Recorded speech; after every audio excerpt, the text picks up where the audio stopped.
sunshine. Maambon na. Maambon na. Martes.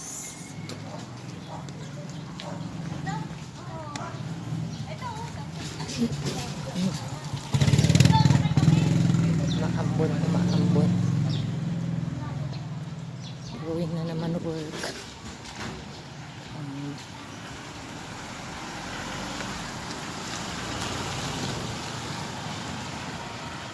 Dito na naman ang inyong mga kasunshine kahit maambon.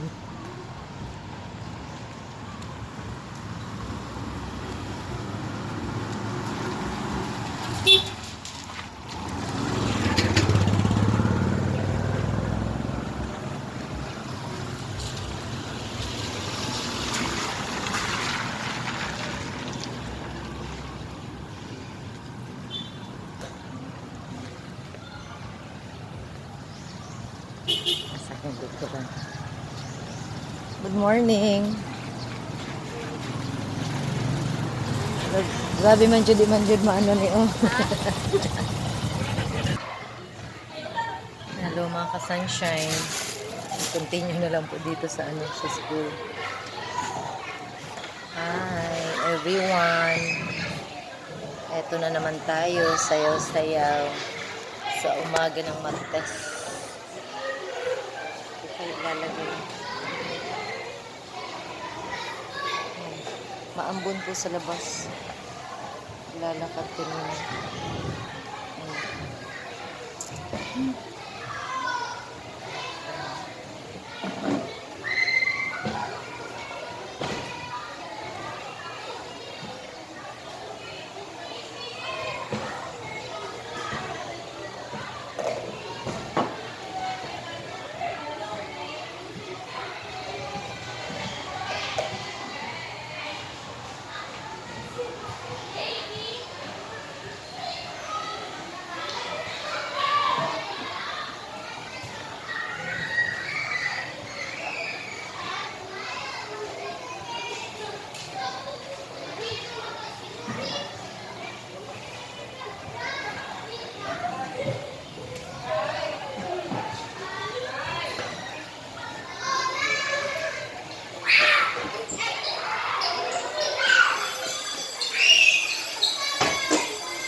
Everyone.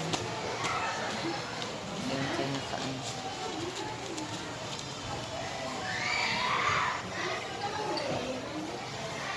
So ano po muna tayo bago magsimula ang araw.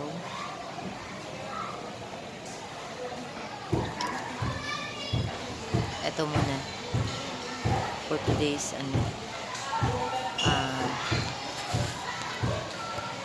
food for the day. Ating food for the day. According sa Philippians 3:13-14.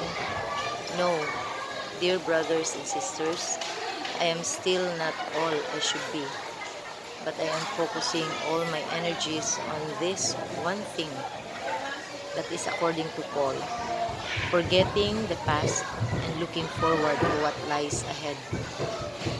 I strain to reach the end of the race and receive the prize for which God, through Christ Jesus, is calling us up to heaven. Okay, so never give up, mga ka-sunshine, sa buhay. Kung anumang mga pinagdaanan natin ngayon, meron man tayong problema, karamdaman, mga ganyan. So never give up. And also, especially sa ating faith dyan sa Panginoon. No matter what will happen to us, no matter what the situations or circumstances na nangyayari sa ating paligid, let's focus and never give up until the day na yung pagbalik ng Panginoon, or until the day na sa lahat, sa hanggang sa ating huling hininga.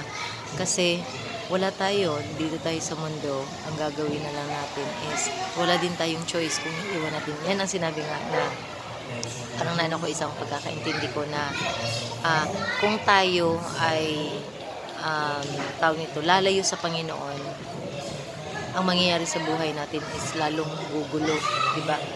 Lalong magiging complicated. But if we will stay sa Panginoon, ay mananatili tayo. We are safe. And also, mananatili pa rin si Lord na Panginoon kahit iiwan natin siya. Kahit nga, nagiging unfaithful tayo, but the Lord still remains faithful.